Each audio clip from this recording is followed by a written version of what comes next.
Assalamualaikum warahmatullahi wabarakatuh. Alhamdulillahirrabbilalamin. Assalatu wassalamu ala asrafil anbiya'i wal mursalin Sayyidina Muhammad wa ala alihi wa sahbihi ajma'in, amma ba'du.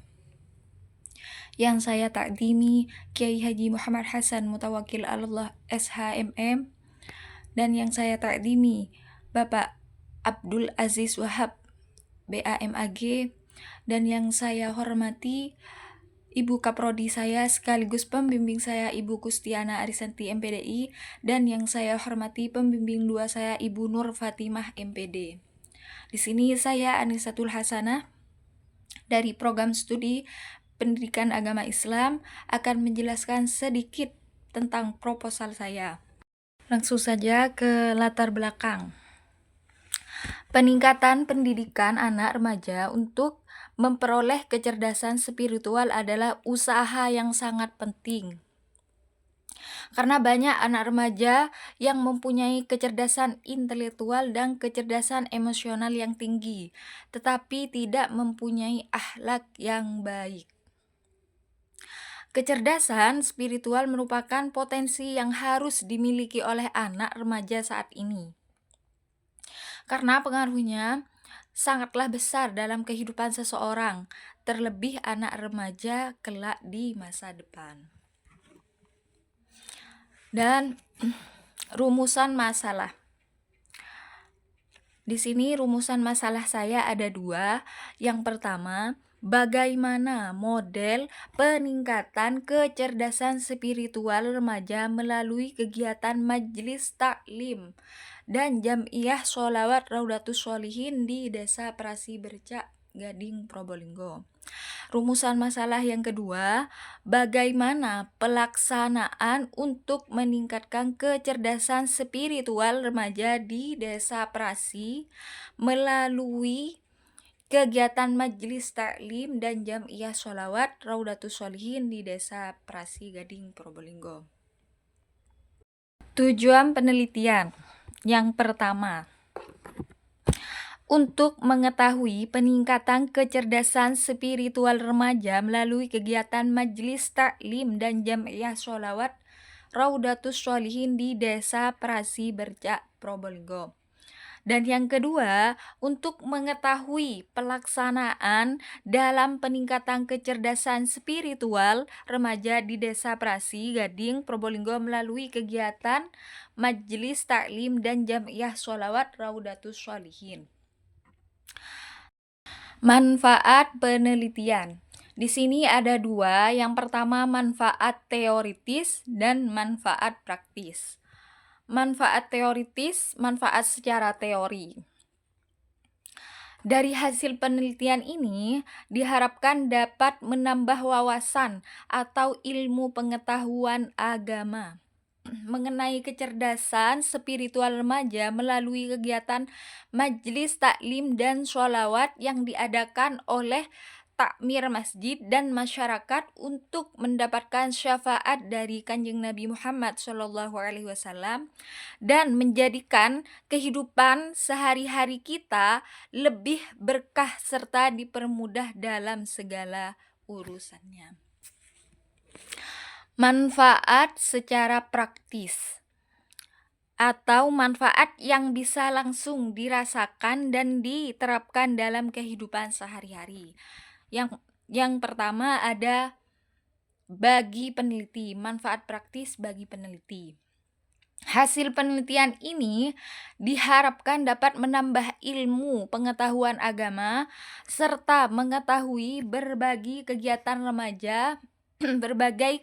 remaja melalui kegiatan majelis taklim dan sholawat.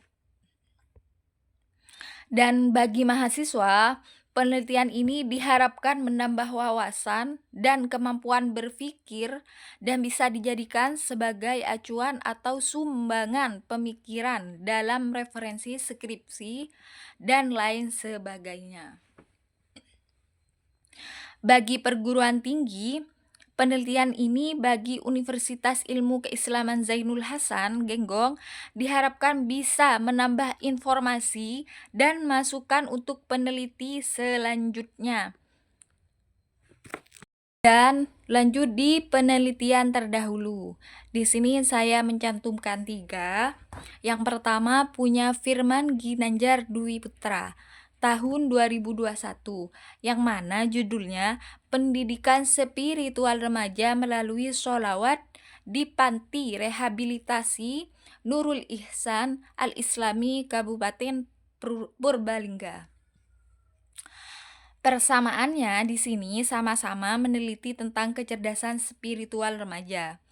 Dan perbedaannya, penulis meneliti bagaimana cara berinovasi dengan mengkolaborasi antara metode detoksifikasi dan spiritualitas dengan memberikan doa-doa, zikir, sholat 5 waktu, pengajian, membaca Al-Quran, dan sholawat. Itu perbedaannya. Dan yang kedua punya Wisnu Khoir tahun 2024 dengan judul Peranan Sholawat dalam Relaksasi Kecerdasan Spiritual pada Jamaah Majelis Rasulullah di Pancoran. Persamaannya, peneliti sama-sama meneliti tentang kecerdasan spiritual remaja. Dan perbedaannya, penulis meneliti bagaimana proses relaksasi pada sholawat yang mempunyai 3 aspek, yaitu pertama, aspek kualiyah, yang kedua, aspek fi'iliyah, dan yang ketiga, aspek kolbiyah, aspek dalam hati. Dan yang ketiga di sini punya Qoni Mir'atun Niswah di tahun 2002 dengan judul Upaya Pengembangan Sikap Spiritual Remaja Melalui Kegiatan Sholawat di Madin Syarifiyah Sawahan Madiun. Penelitiannya persamaannya peneliti sama-sama meneliti tentang kecerdasan spiritual, dan perbedaannya di sini penulis meneliti pada pengembangan spiritual melalui sholawat, namun skripsi yang penulis susun adalah meningkatkan kecerdasan spiritual.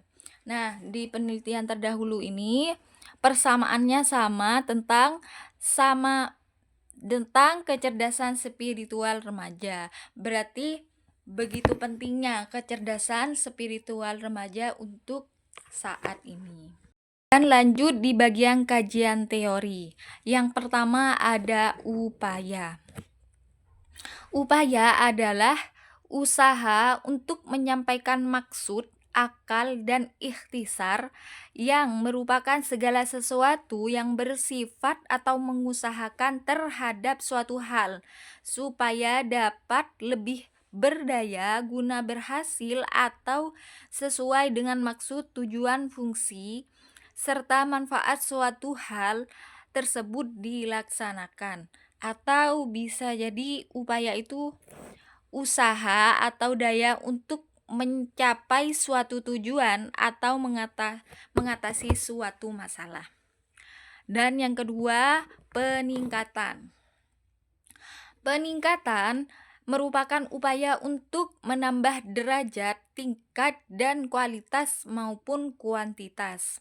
Peningkatan juga dapat berarti menambahkan keterampilan dan kemampuan agar menjadi manusia yang lebih baik. Selain itu, peningkatan juga berarti pencapaian dalam proses, ukuran, sifat, hubungan, dan sebagainya. Dan lanjut dengan kecerdasan. Apa itu kecerdasan? Kecerdasan merupakan sebuah konsep yang bisa diamati, tetapi menjadi hal yang paling sulit untuk didefinisikan ini. Hal ini menjadi karena inteligensi tergantung pada konteks atau lingkungannya. Kecerdasan berasal dari kata cerdas yang berarti pintar dan cerdik, cepat tanggap dalam menghadapi masalah, dan cepat mengerti. Dan yang terakhir, spiritual.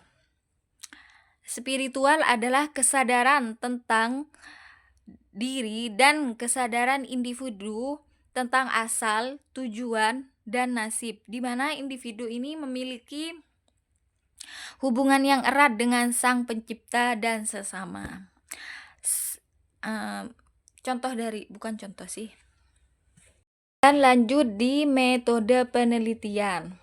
Di sini ada sumber data, ada pengumpulan, ada analisis data. Yang pertama di sumber data.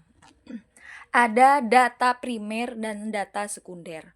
Data primer, informasi langsung dari subjek penelitian melalui wawancara dan observasi. Jadi dari data primer ini saya melakukan atau mewawancarai langsung kepada takmir masjid di Desa Prasi dan melakukan wawancara secara langsung juga terhadap ketua sholawat di Desa Prasi juga gitu, secara data premier. Dan data sekunder yaitu berbentuk dokumen, buku, jurnal, dan artikel yang terkait dengan pembahasan penelitian yang sudah saya buat ini. Dan pengumpulan, yang pertama ada observasi. Observasi itu pengalaman langsung terhadap objek penelitian, seperti saya langsung mengikuti kegiatan Majelis Taklim dan Sholawat itu yang diadakan di Desa Prasi setiap malam Sabtu malam Minggu. Dan partisipan observer, yaitu terlibat langsung. Yang barusan saya bilang, kalau saya langsung mengikuti kegiatan Majelis Taklim Sholawat itu setiap malam Sabtu malam Minggu di Desa Prasi. Dan yang non-partisipan yaitu tidak terlibat langsung. Dan dokumentasi pengumpulan data dari yang tertulis. Dan lanjut di analisis data. Analisis data itu mencari, menyusun, dan mengorganisasi secara sistematis, melakukan sintesis dan pola hasil wawancara, observasi, serta dokumentasi, menarik kesimpulan yang didapat. Begitu. Di teknik pengumpulan data di sini ada observasi, wawancara, dan dokumentasi. Sedangkan teknis analis di sini ada reduksi data, penyajian data, dan penarikan kesimpulan. Cukup sekian dari saya. Apabila ada salah kata, kurang lebihnya mohon maaf. Assalamualaikum warahmatullahi wabarakatuh.